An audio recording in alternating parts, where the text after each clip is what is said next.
probably should have practiced in the garage before you stepped up to someone's my level. Anyway, welcome back everyone.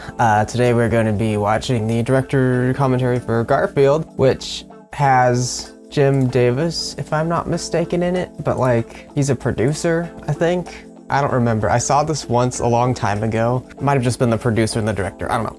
Let's find out. I've always wanted to do a movie with that on the front since Star Wars. Okay. I mean, yeah, fair. Yeah. Hi, I'm John Davis. I'm the producer. Oh, John Davis, not Jim Davis. Okay. Yeah, I remember his name was either Jim or John, something that sounded like Jim Davis, but obviously not Jim Davis anyway. Pete shot the entire movie without Garfield in it. With nothing there. No way, I thought Garfield was actually there.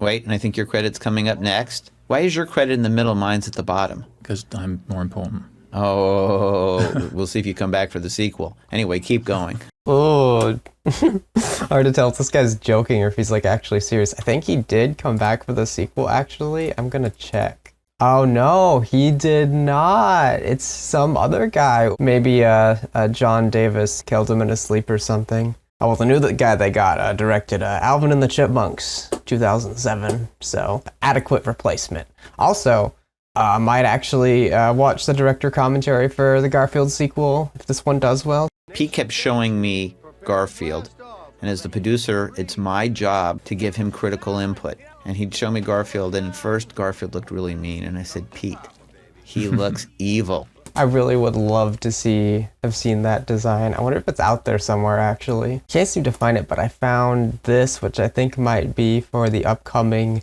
Chris Pratt version of Garfield. So the art style actually looks kind of neat. Oh, that's kind of cool.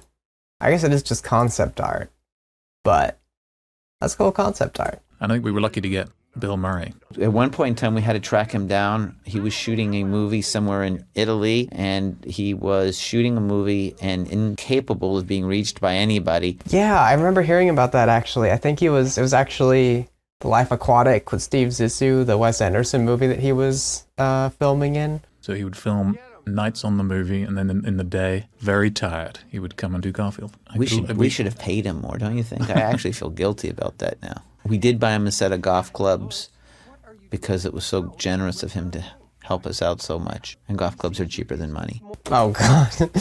Yeah, I could see why they feel guilty about not paying him more. Jesus. Good on Bill Murray for doing that. I mean, I kind of like Bill Murray as this live-action Garfield. I think he still did a pretty good job. I mean, I guess, like, if he was tired, it kind of fits the character, actually. I hate Mondays. We took the performance of the rat. He's a mouse. Yes. You keep saying rat. Oh, I'm sorry. I can't tell the difference. You assume it's species. Snickety. That cat's puss is everywhere. Wait, that cat's what? That cat's puss is everywhere. Oh, yeah, he did say what I thought he said. Interesting.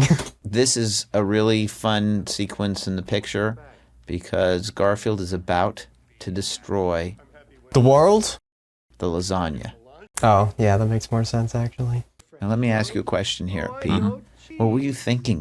My God, he says that so much. Now, Pete, let me ask you a question. Let me ask you a question. Now, let me ask you a question. Now, let me ask you a question here, Pete. Can I have sex with your wife? Although I've always said to you that Garfield worked so well, we could actually maybe in the future do away with actors and just CGI them. No. That's very topical right now, with all the strikes going on and stuff. No. Bad producer. Bad. It was a joke, but we had a trailer for him with a star on it saying Garfield. And we used to have Jennifer go in and come out. We'd take a picture of her coming out of the trailer because we were trying for the tabloids to suggest that there was a romance going on between Garfield and Jennifer. That's so weird. Wait, are those images still around? Okay, well, I'm not finding anything, so that probably just went nowhere. But that's such a weird idea, but my cat. okay. I didn't my cat. I didn't put my anywhere near my cat. I could direct this dog. Yes, what you'll see later in the movie, he gives a very emotional performance when he gets lost. And some people have suggested that maybe he deserves a nomination for Best Actor. I guess he'd be Best Supporting Actor. Has an Dog animal ever been got- nominated? was I about don't to say, know. I doubt it. Turns out he was not nominated whatsoever for Best Supporting Actor that year. Big surprise. But I mean, would have had to compete with Morgan Freeman. So obviously would not have won that. Brad Garrett, who is Luca the dog. Let me hip you to the rules, okay? Garfield's eyes just changed color. Yeah, that's a totally different color. What the heck? We love Jim Davis. He gave us the rights to make this. The only stipulation in his rights were that he didn't want Odie the dog to talk. Honestly, yeah, I agree with that. I'm glad that they didn't make Odie talk, because I mean, this movie isn't really great as it is. So I feel like that would have probably made it worse, made it more insufferable. So if you look at that scene again, you'll see that they are just little temporary mock-ups we have. I'm probably not the only one to point this out. What does John do to afford that massive house? They never even show like his place of work in this movie or the other movie at all. So it's like, what? Whatever. I know like a bunch of movies from this era take this liberty, but it's still just so bizarre. Maybe he runs an OnlyFans on the side? And we had a choreographer come in and teach him how to dance, correct? Yeah, what we did, we got the two great choreographers in so that they could do really up-to-the-minute hip moves. Oh yeah, he's a great dancer. Because I wanted him to dance, but to be a really good dancer. Not to just be like goofing around. Yeah, like shaking his ass. Now the song also is the Black Eyed Peas song, which today is on the top 10 list of hot songs. Oh yeah, of course. Who couldn't forget Hey Mama by Black Eyed Peas. This is literally the only movie, the only place I've ever heard that song. I've never heard it on the radio. I guess I wasn't like too old when this movie came out, but I've never heard it on the radio. I've never heard it in any other movie. It's just such a weird choice of song, honestly, for this movie. Now, you've done a lot of movies with those talking animals, haven't you? I did Doolittle 1 and Doolittle 2. It's a lot less expensive now to do a talking animal. Yeah, now they don't even do them at all, because, like, that was such a weird trend. Because we'd be between shooting, and she'd start entertaining everybody on the bus. Does that say Dog Show News? I'm sure that's a very popular newspaper. Exciting about shooting movies. You can create so much magic with the illusion of being... Man, why do they give Garfield human teeth? It's horrific. You can't kick me out of my own house like I'm some kind of animal! Also, did John just, like, prematurely paint over the frickin' cat flap so Garfield couldn't get in?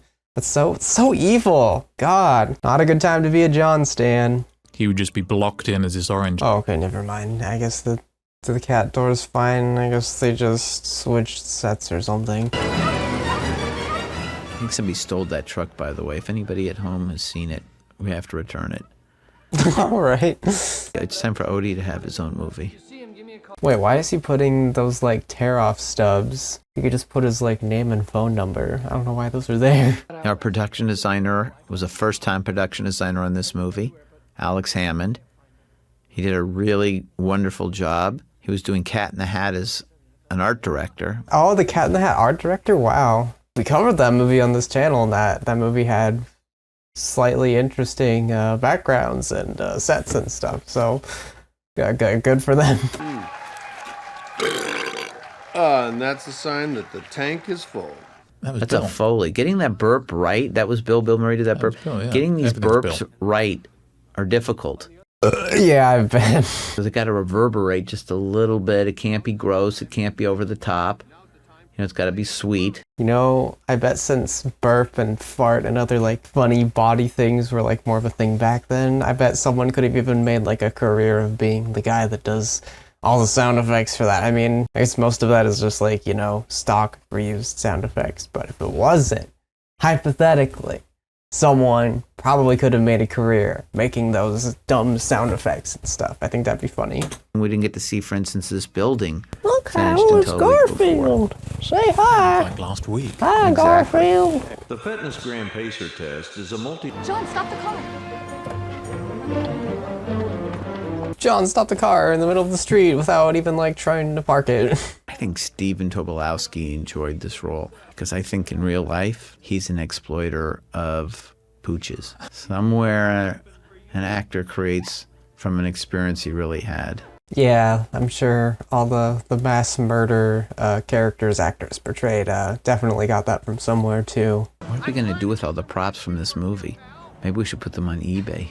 Wait, they're all CGI. I guess they won't get much money on eBay. Yeah. God, that was the most dad joke ever.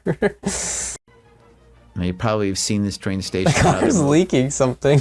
Chris Beck did a particularly good job here with the music because it had to give us a sense of anxiety and of wonderment and of adventure and of reversal. I actually definitely agree with them. To me, this scene is one of the best scenes in the movie, simply just because I think it's very well edited. And the I don't know. Got rats performing in this sequence. His performance is so good in some of these. And we hope you enjoyed this commentary. This was unscripted, but certainly genius.